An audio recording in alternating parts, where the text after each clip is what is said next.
Selamat datang di channel Origin Comic. Kali ini kita akan mengupas alur cerita yang berjudul King Apocalypse. Yuk simak alur ceritanya. Kinyu menjelaskan bahwa zombie spesies termutasi, penyakit kiamat, tidak ada yang lebih buruk dari itu. Spesies asing akan menjadi salah satunya. Beberapa kekuatan tak dikenal dari luar menciptakan keretakan di dunia ini yang sudah dipenuhi dengan kekacauan, dan kekacauan setelah kiamat dimulai dengan keretakan ruang terbuka.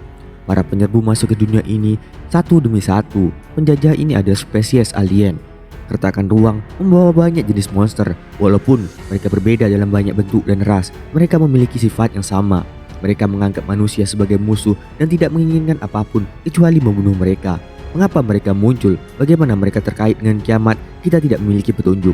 Tetapi ketika mereka muncul, mereka menargetkan kota-kota kita dan tidak akan bertahan lama melawan mereka. Jelas Kinyu kepada Xiaoyu. Xiaoyu mengatakan bahwa serangan yang dia lihat itu sangat menakutkan. Kinyu kemudian mengatakan bahwa serangga-serangga asing ini begitu mereka memiliki sarang akan berlipat ganda dengan sangat baik. Mereka akan menyerang dan menghancurkan kota atau desa sejauh bermil-mil. Mereka seperti belalang, mereka hanya meninggalkan tulang, kematian, kesedihan dimanapun mereka berada. Waktu tidak menunggu siapapun mulai besok dan seterusnya. Aku harus menjadi lebih kuat, lebih cepat, ucap Kinyu mengatakan kepada Xiaoyu.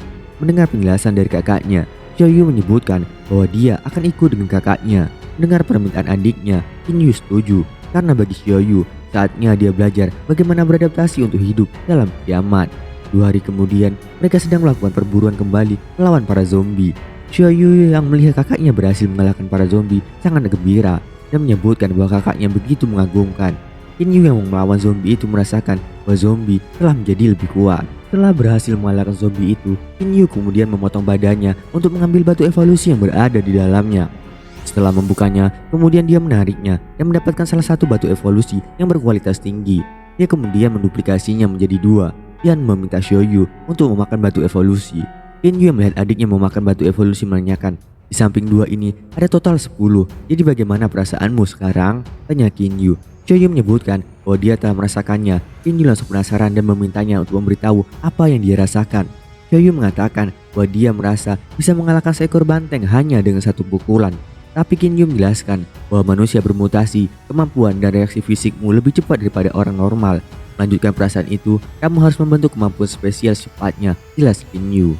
Mendengar penjelasan kakaknya, Xiaoyu menyebutkan bahwa dirinya merasa tinggi, seperti aku telah mencapai puncak kemanusiaan.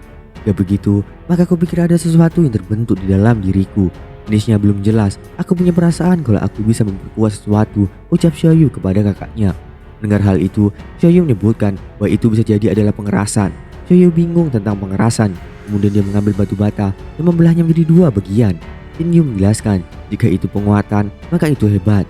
Gunakan kemampuanmu pada ini, kuatkan ini, perintah Kinyu kepada adiknya. Kemudian, Xiaoyu menguatkan salah satu batu bata yang telah diberikan oleh kakaknya. Setelah selesai menguatkan batu bata itu, Xiaoyu memberikannya kepada Kinyu dan segera diambil oleh Kinyu. Kemudian, Kinyu menghancurkan salah satu batu bata yang tidak diperkuat, dan itu dapat dihancurkan dengan mudahnya oleh Kinyu. Kinyu menyebutkan bahwa sangat mudah untuk memotong batu bata normal. Sekarang, biarkan aku menghancurkan batu bata yang kamu kuatkan. Kemudian, Kinyu mencoba dengan keras menghancurkan batu bata itu, namun dia sangat kesulitan.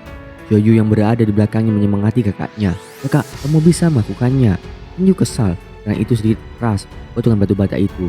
Lama kemudian, Kinyu telah berhasil menghancurkan batu bata itu. Melihat kakaknya berhasil menghancurkannya, Xiaoyu sangat senang. Kinyu menyebutkan ke Xiaoyu bahwa itu tidak buruk, kemampuan penguatan. Xiaoyu, dengan ini kau bisa dikategorikan sebagai manusia evolved di level yang lebih tinggi, ujar Kinyu.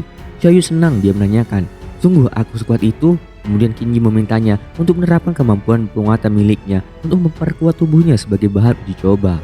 Kemudian Xiaoyu melakukan pengerasan pada tubuh Kinyu. Lama kemudian dia telah selesai melakukan pengerasan pada tubuhnya.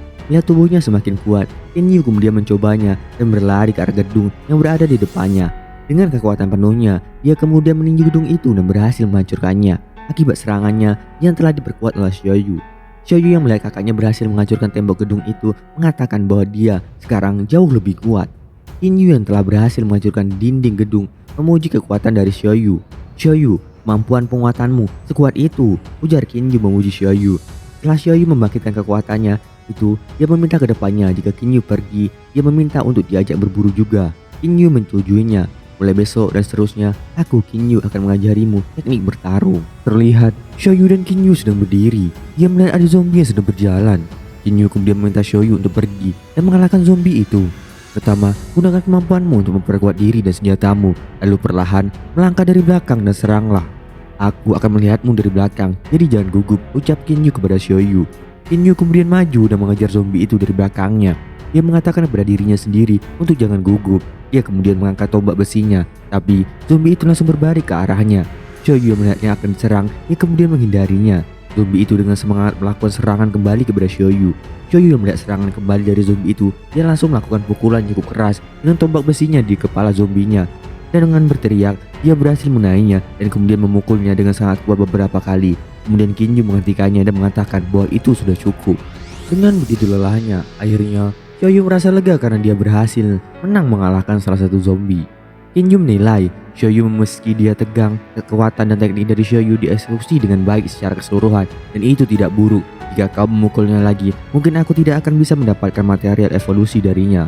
Keberuntungan kita tidak buruk. Ini dia, ucap Kinyu berhasil mengeluarkan batu evolusi. Kemudian Kinyu meminta Shoyu untuk menggunakan kemampuan penguatannya untuk menguatkannya. Sementara dirinya akan menggunakan duplikasi untuk mengkloning materi evolusi. Kita akan punya jumlah total 4 materi evolusi, ucap Kinyu. Shoyu memuji kakaknya bahwa matematika milik kakaknya sangat bagus. Kinyu mengatakan bahwa hipotesisnya benar.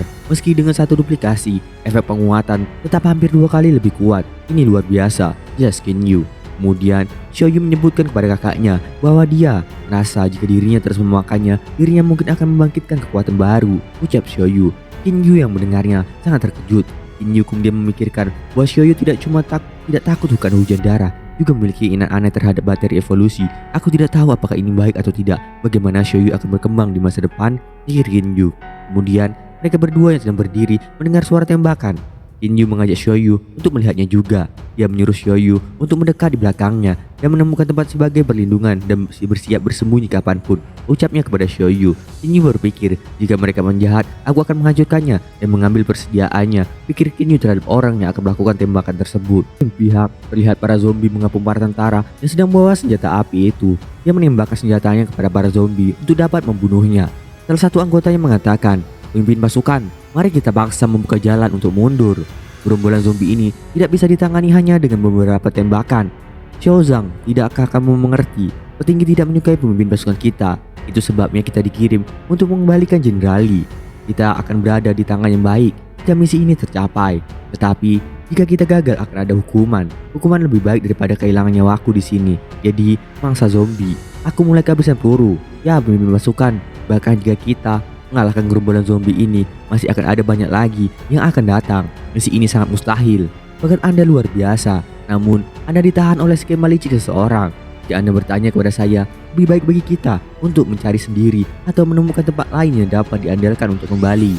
Saudaraku, apakah kau pikir aku belum mempertimbangkan sebelumnya? Tapi sekarang, untuk kita berempat, ucap beberapa anggota tentara yang sedang menyelamatkan diri dari kepungan zombie. Kemudian, salah satu di antara mereka berempat menemukan 2 orang yang selamat, yaitu Kinyu dan juga Shoyu. Shoyu melihat mereka kemudian mendengar tentara itu mengatakan bahwa ada yang telah selamat. Otomatis, para zombie itu menghadap ke arah Kinyu dan juga Shoyu. Mereka langsung menyerang balik Kinyu dan juga Shoyu. Kinyu baru berpikir, ia bingung. Mengapa gerombolan zombie itu tiba-tiba menyerangnya? Apakah kekuatan kami menarik mereka, pikir Kinyu. Salah satu anggota yang mengatakan, "Pimpinan regu, mari mundur." Sementara mereka mengganggu zombie, ucapnya. Kaptennya langsung marah. "Bajingan, kau punya nyali untuk mengucapkan kata-kata itu dan masih menyebut dirimu seorang prajurit. Dengarkan baik-baik, keluarkan semuanya dan jangan sisakan peluru. Kita harus menyelamatkan kedua warga sipil itu," ucap kaptennya. Kinyu kemudian meminta Shoyu untuk menguatkan tubuhnya dan meminta Shoyu untuk tetap di sini dan jangan berkeliaran. "Lindungi dirimu dengan baik. Aku akan menangani zombie ini," ucap Kinyu. Kemudian Shoyu mengatakan kepada kakaknya untuk berhati-hati. Sedangkan Kinyu langsung maju dan membawa senjata besinya. Sedangkan tentara tersebut terkejut dengan serangan yang dilakukan oleh Kinyu. Kinyu langsung berhasil membunuhnya dengan sekali ledakan bom api secara langsung, sehingga membuat sekumpulan zombie itu langsung mati terbakar. Para tentara itu mengatakan, apakah ini sang legendaris Master Murim? Bahkan Master Murim tidak sekuat ini. Dia bisa menghabisi begitu banyak zombie dalam hitungan detik, ucap salah satu tentara.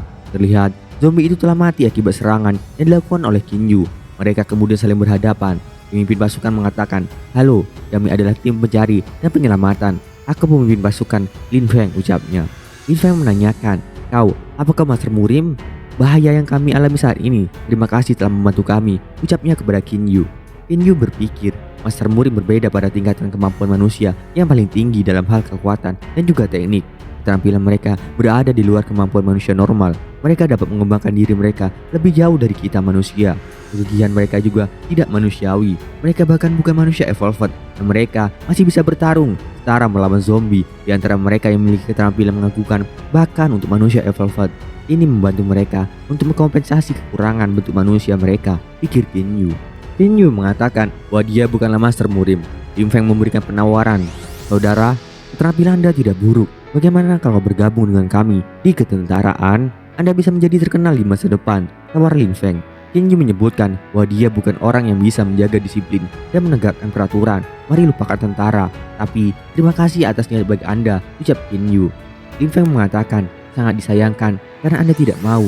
Lalu, mari berpisah di sini. Di masa depan, jika Anda membutuhkan bantuan, saya Lin Feng akan siap melayani Anda," jelas Lin Feng. Kemudian, para tentara itu pergi meninggalkan Qin Yu dan juga Xiao Yu. Xiao Yu menanyakan, "Kakak, kamu menghabisi semua korban sebelumnya yang kita temui. Kenapa kamu begitu menghormati Lin Feng?" tanya Xiao Yu kepada Qin Yu. Qin Yu mengatakan bahwa dia mengenalnya. Kemudian, Qin Yu mengingat akan masa lalunya. Terlihat di depannya ada patung seseorang di depan Qin Yu. Qin Yu menanyakan kepada seniornya, "Kenapa ada patung yang didirikan di tempat seperti itu?" tanya Qin Yu. Seniornya mengatakan bahwa itu adalah patung Lin Feng. Di zaman kegelapan Camelot, ada pengguna berevolusi peringkat S. Mereka memiliki kekuatan super, namun masih berjuang untuk yang lemah. Dia mati dalam pertempuran di hutan hitam yang tercemar dan menjadi pahlawan yang dihormati oleh orang lain. "Wah, aku ingat ketika senior menyebutkannya, mereka selalu berbicara dengan hormat," ucap Qin Yu. Seniornya mengatakan, "Ketakutannya terhadap hutan hitam yang tercemar lebih dari penghormatanku terhadap Lin Feng. Tapi kuharap rencana semacam itu tidak akan pernah terjadi lagi," ucap seniornya. Menanyakan, "Kakak, bagaimana kamu mengenalnya?" "Oh, tidak ada. Seseorang teman lama menyebutkan. Jangan khawatirkan hal itu." Qin Yu mengatakan, "Hutan hitam yang tercemar, bencana alam akan terjadi dalam waktu sekitar 10 tahun. Lin Feng, nikmati hidupmu selagi bisa," pikir Qin Yu. Terlihat ada salah satu anjing yang bermutasi sedang memakan salah satu zombie yang sudah mati. Qin Yu dan Xiao Yu bersembunyi di balik tembok. Dia mengatakan kepada Xiao Yu untuk jangan bersuara. "Ini pasti mau termutasi di level yang lebih tinggi. Serahkan padaku untuk menyelesaikannya," ucap Qin Yu. Anjing itu kemudian menyadari bahwa Qin Yu sedang melompat dan ingin membunuhnya. Qin Yu yang sedang melompat sangat kesal karena ia sudah ketahuan oleh zombie anjing. Zombie itu berhasil menghindari serangan yang dilakukan oleh Qin Yu. Zombie yang berhasil menghindar itu melakukan serangan kepada Qin Yu dengan langsung merekamnya. Namun sayangnya, Qin Yu berhasil menangkis serangan yang dilakukan oleh anjing itu. Qin Yu semakin kesal. "Sampah, ia akan melarikan diri. Monster bermutasi, pintar dan akan menyimpan dendam," pikir Qin Yu. Xiao Yu yang belakang Qin Yu meminta kakaknya untuk melemparkan saja tombak besinya. Mendengar itu, Qin Yu menyebutkan bahwa itu adalah ide bagus. Kita punya pemikiran yang sama. Tak lama kemudian, Qin Yu langsung melempar anjing zombie itu dengan tombak besi yang dia punya. Anjing itu berlari dengan sangat kencangnya.